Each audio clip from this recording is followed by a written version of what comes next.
today I want to talk about one of the biggest pitfalls of weight loss and how to help avoid it, and this is hormone imbalance. For a lot of people, women in particular, if done improperly, weight loss can cause a lot of issues. But one of the most common ones you see is an imbalance in hormones that results in all sorts of other symptoms, mainly really bad PMS and other period-related symptoms throughout the month.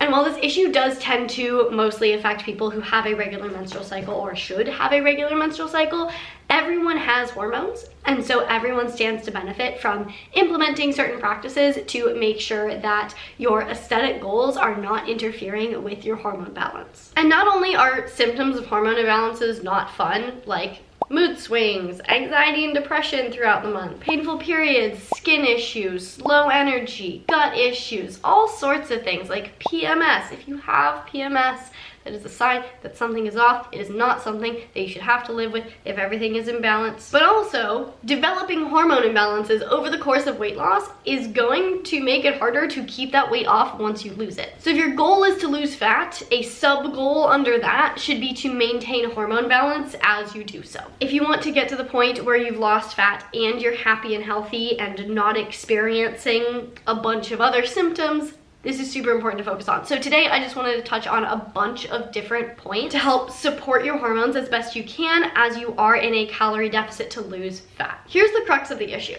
Being in a calorie deficit increases cortisol, which can disrupt all other hormones, because all hormones are connected. They're all chemical messengers. If you disrupt one, it's going to disrupt a bunch of other ones down the line. Anything that creates stress in the body, like a calorie deficit, signals to the adrenal glands to increase cortisol and basically prioritize survival over any other function in the body, like reproduction. There's a study where they took a healthy group of women and put them either on a calorie restricted diet or just like a mindful eating but not restricted diet, and those that were in a calorie deficit had increased levels of serum cortisol. So these tips I'm going to give you today are going to kind of cover everything. Since all hormones are connected, they're not just going to be about like progesterone and estrogen. Since everything is connected, supporting one kind of supports all. So with that said, let's get right into it. Give this video a thumbs up if you're excited to learn how to lose fat without disrupting your hormones. Leave a comment down below if you have experienced that before, where you have tried to lose weight or achieve any aesthetic goal and experienced an upregulation of various symptoms that indicate a hormone imbalance. I'm curious to see your guys' experience with this and how these kind of goals have affected your bodies. So, since I said that calorie deficit causes cortisol imbalance, which is kind of the root cause of all this, I think it stands to reason that the first thing we should talk about is managing cortisol. Stress. This is like the biggest thing that you can do to help support your body when you are in a fat loss phase or any phase where you're like pushing yourself physically. If you think of it like a stress bucket, and weight loss or just any intense thing is stress that you're adding to the stress bucket, the more you can take out of the stress bucket, the better. So some of the huge things that you can do are just be aware of when you're stressed. And when you are stressed, maybe like take a step back, take a little break, take a little breather, just give yourself a second to just chill. Get back into whatever you're doing. And then I've talked about these kind of extensively in other videos, so I won't go into a ton of detail because I could honestly be here for about 10 hours making an entire lecture series on this. So we're just gonna try to like surface level, hit the key points right now. But adding in things like breath work, adding in meditation, adding in journaling, cutting out stressful things or people in your life that you don't need to keep in your life. This is a tough one, but it helps a lot. Generally setting boundaries with the people that are in your life that you aren't cutting out because they're causing you a ton of stress and don't actually need to be in your life. Also decreasing or managing caffeine intake. I talked about why I'm actually actively drinking coffee in a video like a couple videos ago. I'll link that down in the description box below. But generally caffeine is a stimulant. It is going to spike your cortisol. And so if you're already causing cortisol imbalance, consuming more caffeine is not gonna help. This is one of the very first things I would cut if I started to notice any sort of hormone imbalances creeping up. And then lastly, one thing that I like to do if I'm pushing my body in a way, or if I'm just changing something where I know my body needs a little bit extra support, is add in a few key supplements. That's personally how I like to use supplements in general. You guys know I'm not like super like pro supplement. Everyone needs to be taking like 20 supplements a day. I like to use them kind of on an as needed basis to support my body where it needs it, when it needs it. And if I am actively putting my body in a calorie deficit, like I am doing this thing to my body that I know my body needs a little bit of extra help with, adding in supplements are just like giving your body a little hug so it feels just a little bit better. And the better it feels, the more supported it is, the better it's going to do what you're trying to get it to do. So I've talked about CBD extensively in many videos, but I just want to throw that out there. CBD is going to be a great option, particularly something that I like to have when I am consuming caffeine. I just took a little bit before I started drinking this. It works by affecting the endocannabinoid receptors in your body, which are in like every system of your body, and just generally helps with balancing. So it's really good, like just pervasive balancing tonic, if you will. And then another supplement that I have been adding in this new fat loss phase that I am about to embark on, which by the way, little bit of a delay. I'll talk about that like in my next video or something. But basically, I'm finally about to go into a calorie deficit myself, so I have been adding this adrenal super tonic into my regular routine. It's from a brand called Symbiotica, which I actually heard about a while ago from a friend when she was pregnant. She was taking their omega supplement and she like swore by it. And so being the excited supplement nerd that I am, I started looking into the brand and I actually got super excited because they're amazing. Only the best quality, organic, wild-crafted, biodynamic, non-GMO ingredients available. They make sure to keep them separate from the pollution cycle, so they start pure and they end pure. They optimize each ingredient's processing and extraction and everything for the optimal bioavailability, so you're actually absorbing as much of it as possible. That's the problem with a lot of different supplement companies, is they'll like have the supplement, but it's not in a very bioavailable form. And so if it's like 2,000 IUs of whatever, you're not actually absorbing 2,000 IUs of whatever. So they make sure you're absorbing like the maximum amount possible of whatever various ingredients are in the different products. They also use a super high-tech raw extraction process, which is so important because high temperatures and certain other forms of processing just kill all of the benefits in a lot of the different ingredients. So if something is not extracted properly, you're not really actually getting anything out of taking it. But I do want to quickly tell you about like this one and why I'm taking it, because that's what the video is about. So as it is an adrenal super tonic, it is a tonic designed to support your adrenal glands, which are the ones that produce cortisol. So it's like getting to the root cause of the issue, that would be calorie deficit causing cortisol imbalance, causing general hormone imbalance. It's stopping that right there at the cortisol imbalance. As soon as I read the ingredients list, I was super excited about this because it's a pretty complex but very synergistic combination of ingredients. Like, it's very clear, just as someone who's studied all of this for so long, it's very clear to me reading through this, like how all these different things interact and like puzzle together to give the best support possible. It's just a powerhouse of ingredients. Just to highlight a few, it has guava leaf extract, which is actually a food form of zinc. Zinc plays a crucial role in the stress response. It can help stabilize cortisol over time. It's also so important in the balance of sex hormones as well. So not only is it helping with cortisol, it's also helping maintain the balance of estrogen, progesterone, LH, FSH, etc., etc., etc. There's a lot of research to suggest that zinc can help with period pains, acne, irregular periods, PCOS, mood swings, etc. So I absolutely love seeing that in this product, especially for what I'm using it for. Other star ingredients include holy basil or tulsi, ashwagandha, which you guys know my obsession with ashwagandha. There's a decent body of research to suggest that ashwagandha can lower cortisol levels by about 14 to 30% in otherwise healthy humans, which is significantly larger than so many other supplements. There was a really interesting study that took 64 individuals with a history of chronic stress and gave them either ashwagandha or a placebo. And over the course of 60 days of supplementation, the group that was taking the ashwagandha had their symptoms of anxiety and insomnia reduced by 69%. The placebo group was 11%. So like, the fact that there's ashwagandha in here, you know I'm happy about it. So I've been taking this one somewhat off and on for a little bit just when I feel like I need the support, but once I go into my like active calorie deficit, I'm gonna be taking this every day to support my body, like for sure. The supplement nerd in me is just, it's so excited about this, and I really want to show you guys the rest of the stuff that I have, but like I don't want to be like annoying and be shoving this down your throats. They ask you how you are, and you just have to say that you're fine. But like I genuinely love it, so I'm gonna tell you guys. So I also have the Shilajit, which is such a cool supplement. Like I will tell you guys about this maybe in the future. It just barely didn't make the cut for my adaptogens ebook, but it's actually shown to boost the metabolism. So I'm pretty sure I'm gonna be taking this consistently in my cut as well. I also have their omega supplement, which is just a super high quality omega-3 DHA supplement. It's the one that my friend recommended to me, so I've been obsessed with this for a while. And then I have their Synergy Blend, which is a B12 supplement, supports energy, cellular health, boosts hair, skin, and nail health, all that good stuff. It has 2 of the most bioavailable forms of B12. So if you are B12 deficient,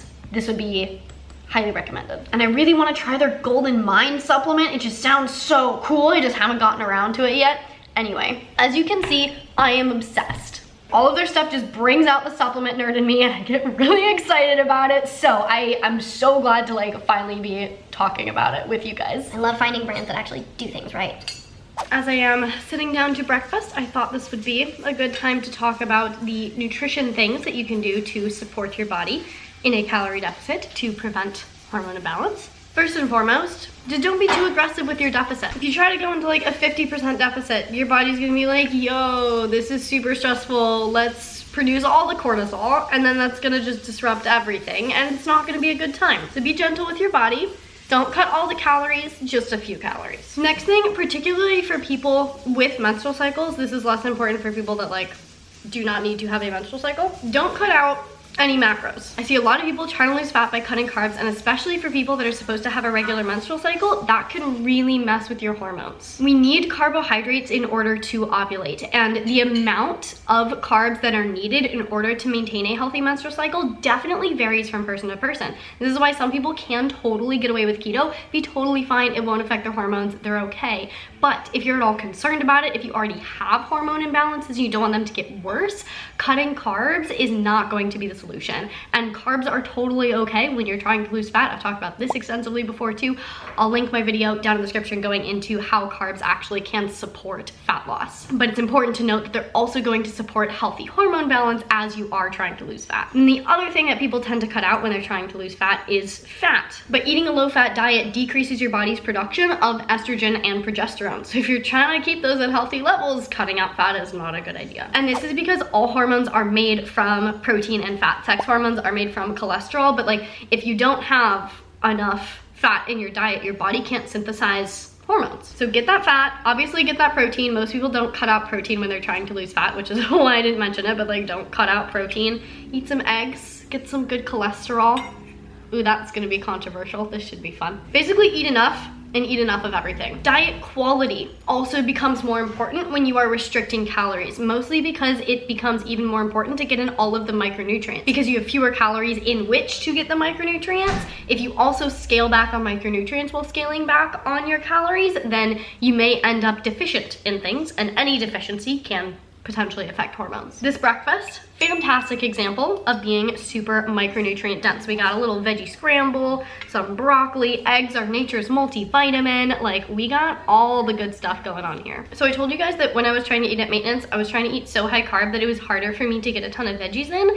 When I'm going back into my deficit, I'm really gonna be prioritizing like getting all the veggies in there, doing all the good stuff, making sure it's more focused on whole and processed foods than it was before, because again, I want to optimize the quality of my diet to support my body as best as possible. Also doing what you can to support your gut. I just made a video all about bloating, which generally was just a bunch of good tips for supporting your gut. So I'll link that video down below if you want to learn more. But overall, taking a probiotic, a digestive enzyme, eating in a way that makes you feel good, all that good stuff. Your gut health is inextricably linked to your hormones. So the healthier your gut, the easier it's going to be to maintain balanced hormones. And then I should should have mentioned this like a minute ago, but generally balanced meals. So not just not cutting out carbs and fats, but making sure all of your meals have a healthy amount of protein, carbs, and fats, particularly protein and fat. This is mainly to make sure you're balancing insulin because cortisol disrupts insulin. So because your cortisol is already elevated, it's gonna be harder for your insulin regulation to be on point. And so the more you can do with having more balanced meals to balance out your insulin, the better. So again, this meal is a pretty good example. I don't have a ton of carbs, but I'm planning on having carbs a little bit later, right before I go work out. So this has a lot of good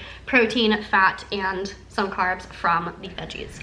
I am about to go to the gym, all dressed and ready to go get a good workout in. So I figured now was a good time to talk to you guys about how you can optimize your exercise to minimize hormone disruption while you're losing fat. And honestly, the big point is don't overtrain. And it sounds obvious, but I see this happen all the time where people are like, yeah, I'm gonna go lose fat, and then they just go like all out, hardcore, no days off, beast mode kind of mentality, and they just run themselves into the ground, run their bodies into the ground, and mess up their hormones in the process. Instead of going all out and seeing how hard you can go, the better approach is to see how little you can do to elicit change. Because if you can make progress training like moderate intensity 2 hours a week, why would you go high intensity 7 hours a week? First of all, if you plateau doing that, you have nowhere to go. You're stuck doing high intensity 7 hours a week, and as soon as you stop,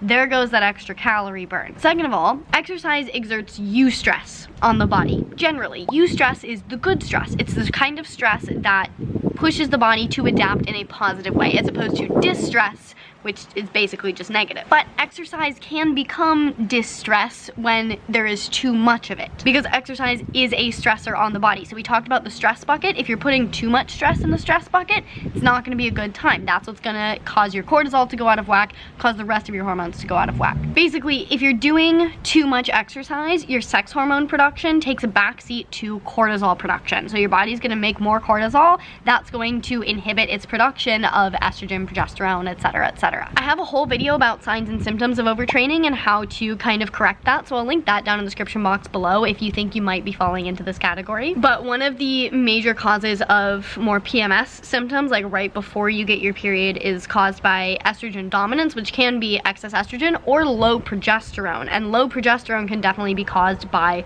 overtraining. Progesterone is the feel-good hormone. It's the hormone that's supposed to make you feel nice and calm and chill towards the second half of your cycle. So if you're feeling stressed and anxious and moody, you might have some progesterone imbalances going on. But here's the other thing that can happen if you exercise too much. Your body can start pumping out excess androgens, which include testosterone, and this is going to cause symptoms associated with PCOS, potentially increased acne, unwanted hair growth, all of the symptoms associated with like too high levels of testosterone. Basically, appropriate exercise regulates your levels of estrogen, progesterone, testosterone, insulin, and most other hormones. If you're training too much or too little, you're going to be causing issues.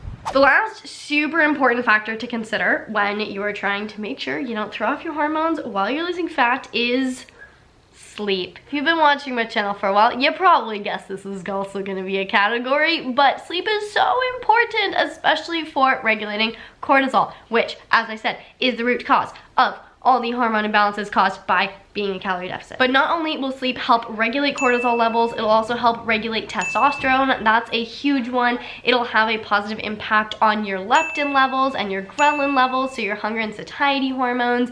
It will benefit your insulin. Like, sleep is a master regulator for like everything, especially hormones. So if you're not getting quality and quantity sleep, you are majorly putting yourself at risk to create a hormone imbalance if you're already putting some other stressor on your body, like a calorie deficit. Studies have demonstrated time and time again that a lack of sleep or disturbance of your circadian rhythm can have a negative impact on everything from your cortisol to your growth hormone, melatonin, leptin, ghrelin, etc. I recently made a video all about my nighttime routine to optimize my sleep quality and quantity, so I'll link that down in the description box below. If you're not getting the best quality sleep possible, not only are you potentially contributing to hormone imbalances, but you're also just slowing all of your progress with literally any other physical goal that you might have. So this is a really good thing to prioritize regardless of what your goals are. And yeah, that is the overview of the highlights of the various factors that you want to consider when you are trying to lose fat but wanting to maintain optimal hormone balance. Like I said, I could make a 10-hour lecture on this, so obviously I missed a few things, couldn't go into a lot of detail, could have cited a lot more research, but again, it would have been a 10-hour lecture. So let me know if there is anything that you want me to expand on in a future video. Do you like a deeper sciencey dive into anything? I'm more than happy to do that. You guys know I'm a big nerd. I like reading the science. I like translating it for you, so more than happy to make a video about it. Since I am about to start my own cut, let me know down in the comments below what kind of fat loss content you want to see, like what kind of updates you want.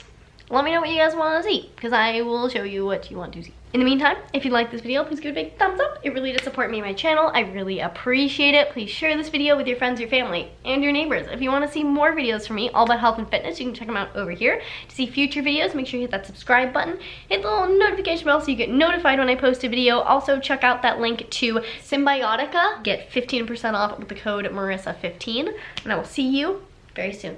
Bye!